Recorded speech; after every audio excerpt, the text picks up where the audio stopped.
Vous informer, c'est notre devoir. Être informé, c'est votre droit, mesdames, messieurs. Bienvenue à cette nouvelle session du journal universitaire dont j'ai le plaisir de présenter. Dès l'exercice du pouvoir du président de la République dans les contextes post-électoral non majoritaires, quête de l'équilibre dans le fonctionnement du système politique congolais post-colonial, c'est le thème de la thèse de doctorat soutenue publiquement par le chef des travaux Vital Boudou Tandema de la faculté des sciences sociales, administratives et politiques de l'Université pédagogique nationale. Le reportage avec Christian Chipamba.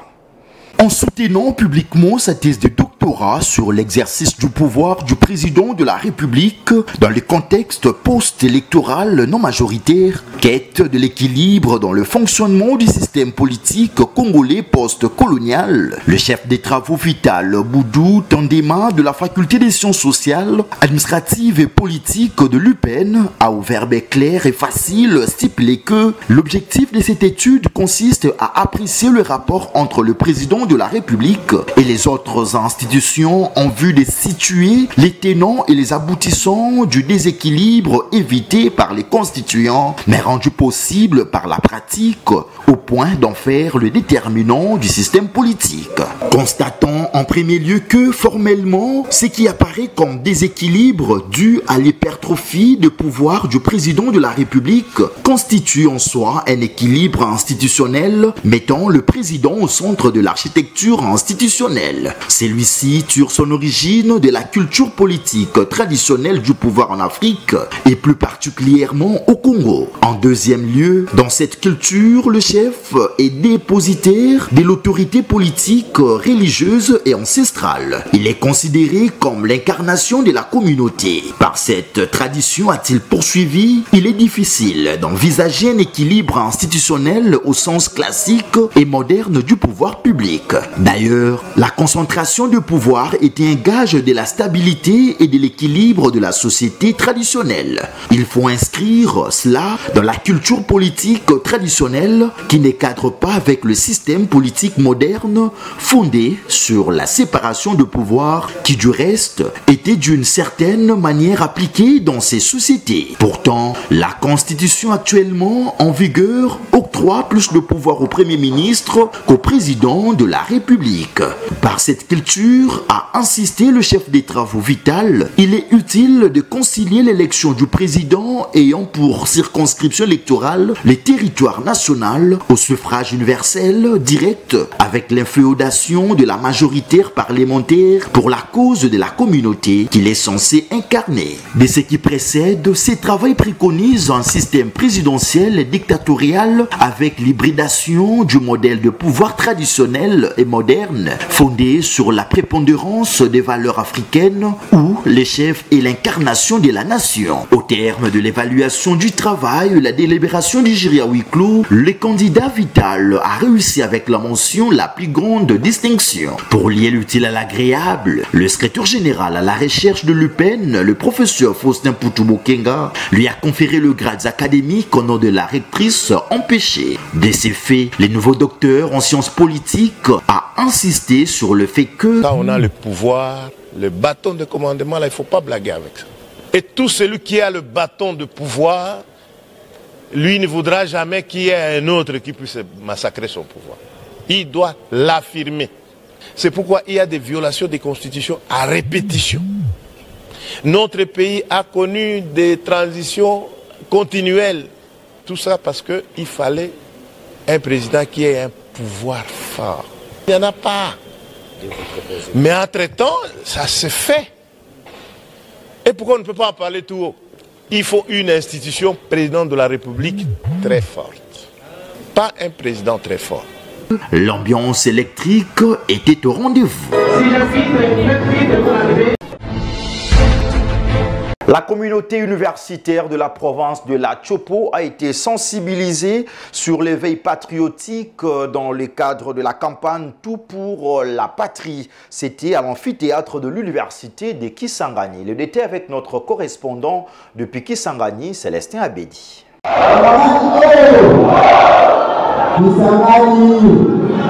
Merci beaucoup, merci beaucoup. pour la patrie, c'est le thème qui était au centre de la conférence débat qui a eu lieu le week-end dernier à l'amphithéâtre de l'université de Kisangani.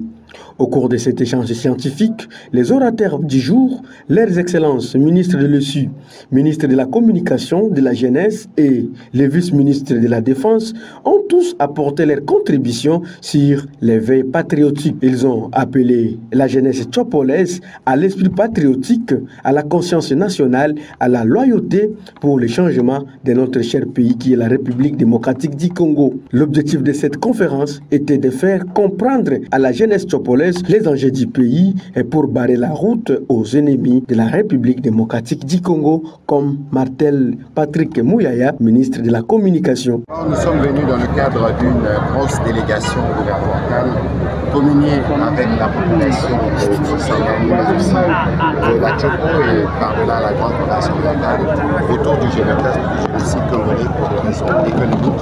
Et hier, nous avons eu cette puissante cérémonie où nous avons entendu des témoignages, mais aussi l'engagement réitéré du président de la République, à la fois pour réparer les personnes qui ont été blessées par cette aventure meurtrière, mais aussi l'engagement de continuer les efforts pour la sauvegarde de la patrie.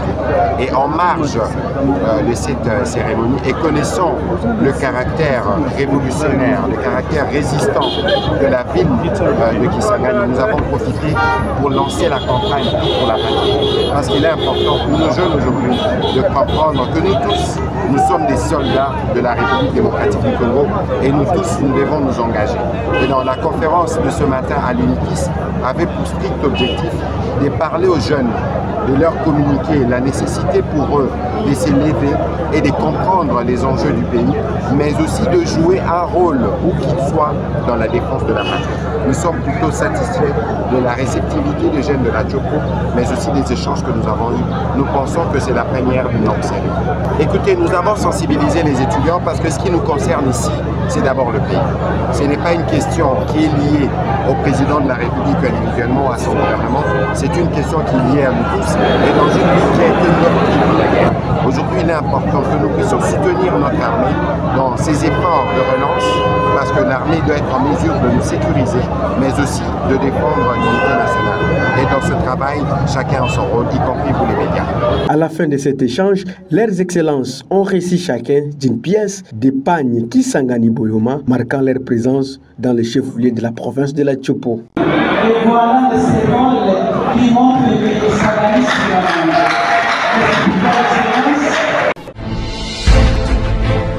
L'université de Kindu, située dans la province de Maniema, ouvre déjà ses portes pour les inscriptions de nouveaux candidats dans les différentes facultés qu'elle organise pour l'année académique 2024-2025. Chers parents, voici le meilleur choix d'études universitaires de vos enfants. L'université de Kindu, située dans la province du Maniema, ouvre déjà ses portes pour les inscriptions des nouveaux candidats pour l'année académique 2024-2025 dans le système licence, maîtrise, doctorat. Avec son personnel enseignant de haute portée scientifique et qualifié au niveau national et international, les infrastructures modernes, laboratoires, bibliothèques, centres de recherche, les homes et auditoires bien équipés en vue de faciliter l'apprentissage des apprenants, l'université de Kindu dispense les enseignements aux facultés suivantes: médecine, droit, agronomie, sciences sociales, administratives et politiques, sciences économiques de gestion, psychologie et sciences de l'éducation, sciences de l'information et de la communication pour toutes les promotions fonctionnelles à l'enseignement supérieur et universitaire. L'université de Kindu assure la formation de qualité, la sécurité et le logement de vos enfants venus de partout à travers le monde. Hâtez-vous car les places sont limitées. Poursuivons ce journal par ce communiqué qui nous parvient de l'Université catholique du Congo concernant les inscriptions de nouveaux candidats pour la prochaine année académique. L'Université catholique du Congo, UCC en sigle, procède aux inscriptions des étudiants pour l'année académique 2024-2025 sur les deux sites Limete et Mongafula. Les inscriptions débutent le lundi 22 juillet 2024 et se clôturent le lundi 7 octobre 2024 dans les facultés suivantes. Faculté de médecine, année préparatoire. Faculté des sciences informatiques, faculté des sciences politiques, faculté des droits, faculté des communications sociales, faculté d'économie et développement, faculté de philosophie, faculté des droits canoniques et dans la faculté de théologie. Les candidats sont priés de prendre leurs inscriptions d'abord en ligne au site web www.ucc.ac.cd et de déposer ensuite les dossiers physiques au service des inscriptions. Fait à Kinshasa le 17 juillet 2024, professeur Abbé Léonard Santedi, recteur. Et la famille Bamouela Mbombo lance l'avis de recherche de leur grand-mère au nom de Féli. Les détails dans cet élément. Avis de recherche. La famille Bamouela Mbombo est à la recherche de leur grand-mère au nom de Mbujibungi Féli, âgée de 70 ans, qui est partie du toit familial depuis le 1er juillet 2024. La grand-mère Féli Mbujibungi a un souci mental depuis un bon moment. Toute personne pouvant détenir des informations sur la grand-mère Féli Mbujibungi est priée de contacter sa famille, 6 avenue Malandi, numéro 2 par 14 bis, commune de Matete, référence hôpital Malandi ou école catholique Malandi. La famille peut aussi être jointe au numéro de téléphone suivant, plus 243 82 57 99 950, soit au plus 243 99 012 13 08. Une prime d'encouragement est réservée à toute personne qui contactera la famille à cette fin. Fait à Kinshasa le 7 août 2024, la famille Bamouela Mbombo. Les leaders de mouvements et associations de jeunes ont évalué la situation du processus électoral au sein du Conseil national de la jeunesse et ces derniers exigent la tenue de l'Assemblée générale afin de fixer la jeunesse congolaise sur la marche du Conseil national de la jeunesse congolaise. Blaise Boucha était présent. Dans les soucis d'éveiller sur la bonne gouvernance du Conseil national de la jeunesse congolaise, les jeunes se sont réunis ce jour pour exiger l'application de l'article 40 de l'arrêté 078 qui stipule que l'Assemblée générale ordinaire élective est convoquée par le ministre ayant la jeunesse dans ses attributions 45 jours avant la fin du mandat de membre du bureau du Conseil de la jeunesse. Pour ce faire, Sylvain Katombe, candidat national du Conseil, sollicite d'intervention de Mme Noëlla Ayenganagado, ministre de la Jeunesse et Éveil patriotique, afin que l'Assemblée générale élective s'organise urgemment pour préserver la quiétude et la paix sociale au sein de la jeunesse congolaise qui n'attend que la notification de la fin du mandat. Aujourd'hui, le 8 août 2024 marque la fin du mandat du bureau présent, le bureau qui est en place du Conseil national de la jeunesse. Tous les jeunes de la République démocratique du Congo, des mouvements et associations sont mobilisés ici au Conseil national de la jeunesse pour pouvoir rappeler aux autorités compétentes la nécessité de l'organisation des élections. La jeunesse congolaise est totalement abandonnée. Le président de la jeunesse congolaise, du Conseil national de la jeunesse, a totalement abandonné les jeunes que nous sommes. Nous sommes tous déterminés à pouvoir relever ces défis. Nous faisons un appel aux autorités compétentes, au président de la République, à Madame la Première ministre et au ministre de la Jeunesse, la nécessité de convoquer l'Assemblée générale afin qu'on puisse organiser ces élections qui pourront nous mener à bon port afin que nous puissions avoir un nouveau bureau qui pourra organiser les choses, relever les défis et surtout défendre les jeunes que nous sommes et surtout rehausser les niveaux des jeunes qui sont totalement abandonnés. Notons que la jeunesse congolaise se réserve le droit de se prendre en charge et envisage organiser de manifestations de grandes envergures en vue d'obtenir l'organisation des élections des membres du nouveau bureau du Conseil national de la jeunesse.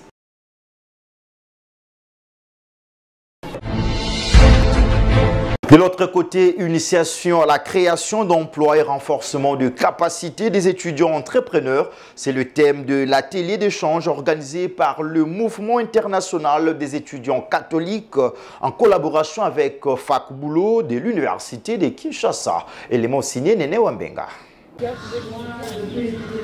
Promouvoir l'emploi et la créativité chez les étudiants et les entrepreneurs congolais, c'est l'objectif poursuivi au cours de cet atelier d'échange organisé par le Mouvement international des étudiants catholiques en collaboration avec Fac Boulot, des sections uniquines placées sous les thèmes initiation à la création d'emplois et des renforcements des capacités des étudiants et étudiants entrepreneurs. Dès l'entame de la parole, le président du Mouvement international des étudiants catholiques, section uniquine, a remercié la communauté pour leur présence massive dans cette activité. Et plusieurs sous-thèmes ont été développés par les différents intervenants, entre autres Madame Mimi Monga Numbi, directrice générale de l'ONAPAC, et qui a parlé de l'ouverture d'opportunités, la possibilité de suivi et l'espoir d'être un jour un entrepreneur agricole avéré. Et le professeur Patrick Onoya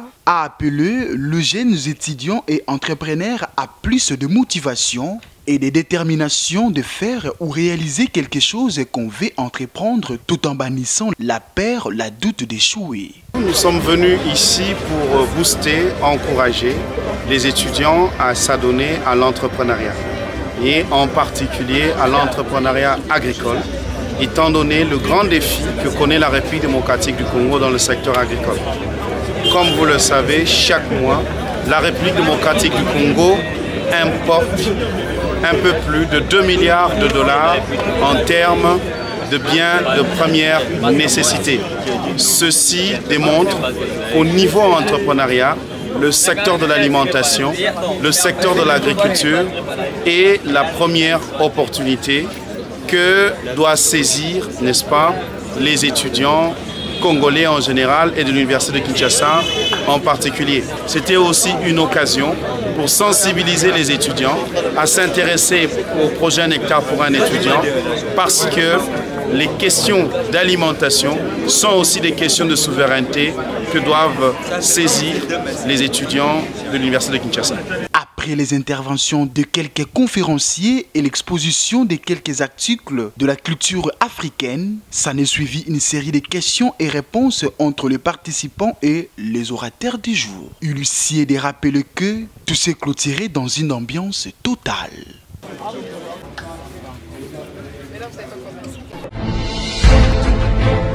Suivez à présent l'extrait de l'émission réalisée par Serge Mbouyi avec le professeur ordinaire Albert Kabasele Yenga, directeur général de l'Institut supérieur pédagogique et technique de Kinshasa. Cet entretien a tourné autour du leadership et la bonne gouvernance dans les sous-secteurs de l'enseignement supérieur et universitaire cas de l'ISP Tekin. Suivez. Nous sommes au sein de l'ISP Tekin, une grande institution qui forme les ingénieurs. Quels sont les défis qui sont en face de vous depuis que vous êtes nommé directeur général à l'ISP Tekin, monsieur le professeur? C'est d'abord un privilège, après l'université de Kinshasa, de mettre aussi, de placer l'ISPT parmi les institutions qui sont dans ces rallyes de la presse universitaire pour informer la tutelle et le public sur ce que nous sommes. Et je vous souhaite d'abord la bienvenue au sein de l'ISPT, Institut supérieur pédagogique technique de Kinshasa.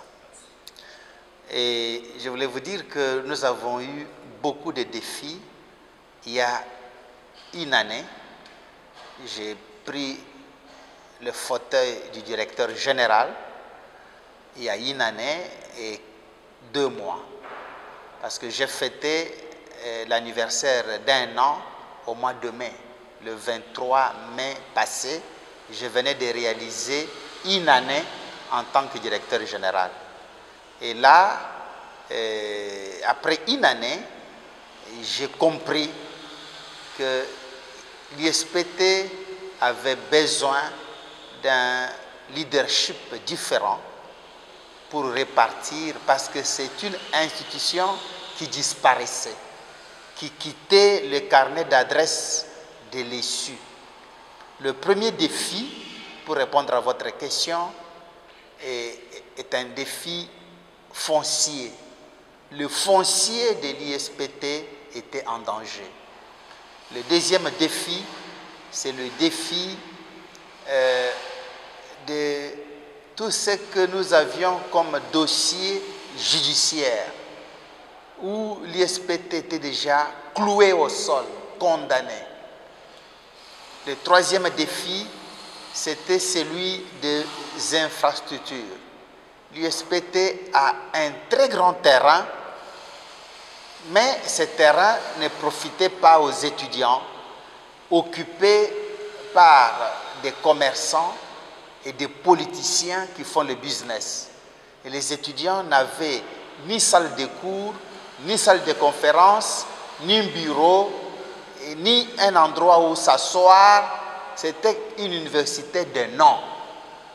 Donc c'était une coquille vide presque. Le troisième défi, c'était celui, et le quatrième défi, c'était celui de programme. L'ISPT était un cycle court de 3 ans, où on ne formait dans le cadre de LMD que le premier cycle de licence. Et cette université technique n'avait pas le niveau master et encore moins le niveau doctorat. C'est un défi de taille pour pouvoir former des cadres inférieurs et supérieurs. Et voilà, et le dernier défi, c'est le défi social. Il y a des agents qui n'étaient jamais payés. Il y a des étudiants qui n'avaient jamais eu leur diplôme parce qu'on n'en produisait pas.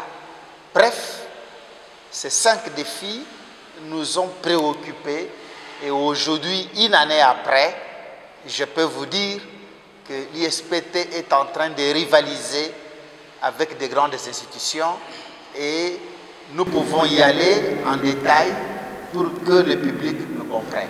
Oui, parlant de difficultés sur le plan foncier, par où avez-vous commencé, monsieur le directeur général? Et cette difficulté est déjà terminée ou à quel niveau sommes-nous?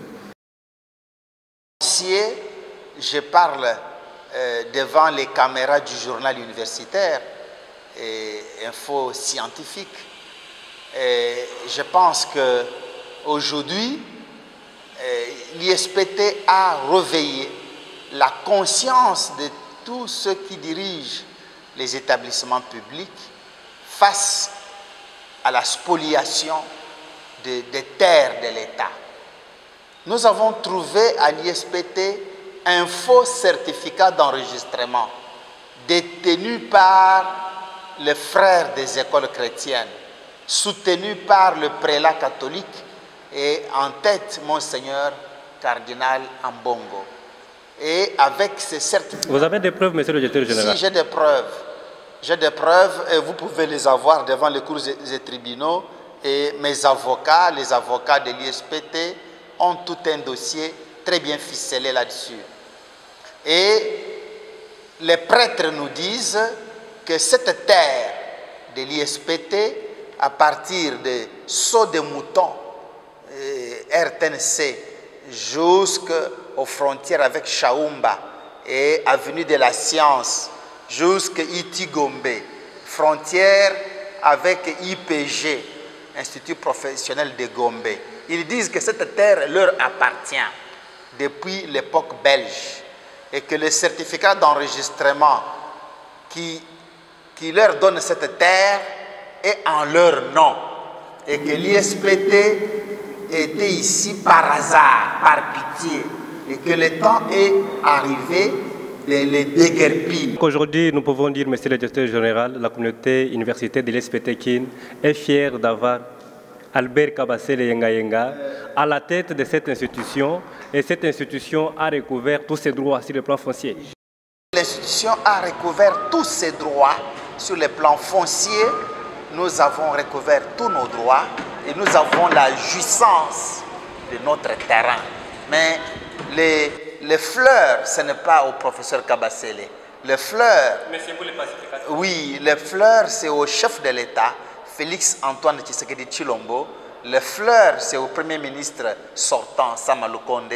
Les fleurs, c'est à notre justice qui, en face de toutes les pièces, a fini par nous écouter. Les fleurs, c'est aussi même à toute la magistrature qui a fini par comprendre. Les fleurs, c'est à notre comité de gestion, à nos étudiants qui se sont mobilisés. Et moi, je ne suis qu'un canal qui représentait tous ces officiels. J'étais debout et pour que nous puissions vraiment recouvrer nos droits régaliens. Et nous les avons recouvrés. C'est une victoire et j'ai dit ici à haute voix à tous les parents de nous envoyer leurs enfants. Il n'y aura plus bagarre encore, comme ils entendaient dans le passé. Bagarre ISPT contre IIT, il n'y en aura pas. Bagarre ISPT contre Collège La Salle, il n'y en aura pas. Il n'y en aura pas et la guerre est gagnée. Et depuis le départ de Mobutu, était en train de disparaître. On était en train carrément de nous chasser et de ravir un domaine de l'État pour le mettre dans le commerce par l'Église catholique. Pas toute l'Église catholique, mais par le cardinal et un groupe de frères qu'on appelle la congrégation des frères des écoles chrétiennes. Je ne parle pas de tous les catholiques. Les catholiques, c'est aussi mon église. Mais je parle de ceux qui sont au devant de la scène avec un faux certificat en train de vouloir ravir, c'est le terme, le domaine de l'État à l'issue. Je vis, l'ISPT est en train de rayonner sous un autre environnement. Les infrastructures, les bâtiments qui poussent de gauche à droite. Où avez-vous eu les financements, monsieur le directeur général? C'est un partenariat public-privé. Quel est votre secret? Vous savez, le problème de ces pays, c'est le deuxième défi. Après avoir retrouvé notre foncier, il faut le mettre en valeur. Parce que la nature a horreur du vide. Et c'est là que je salue la clairvoyance et le soutien infaillible de son Excellence, le ministre sortant de l'enseignement supérieur universitaire, Moyindo Nzangi Butondo, qui est parti avec tout son dynamisme au ministère du Développement rural. Et le bateau de commandement est récupéré par la brave dame, Madame Professeur Sombo, et avec qui nous sommes déjà en contact. Donc, notre tutelle n'a pas ménagé d'efforts pour nous ouvrir la porte d'avoir des personnalités sûres qui pouvaient signer des accords, des partenariats PPP avec l'ISPT. Dans cet état où le programme présidentiel n'avait pas pris en compte la réhabilitation, la rénovation de l'ISPT, il fallait trouver les moyens ailleurs. C'est ainsi que le chef de l'État, le garant de la nation, nous a envoyé une grande société qu'on appelle Janamapa, la société qui a construit les installations de la francophonie. Voilà, c'est par là que s'achève complètement cette grande édition du journal universitaire. Merci d'avoir été les nôtres. Merci à Cosma Longue qui était derrière la caméra, Emmanuel Lema la réalisation, toujours sous la coordination d'André Mouchongo Machara. Retrouvons-nous très prochainement avec le même plaisir et bon week-end sur vous.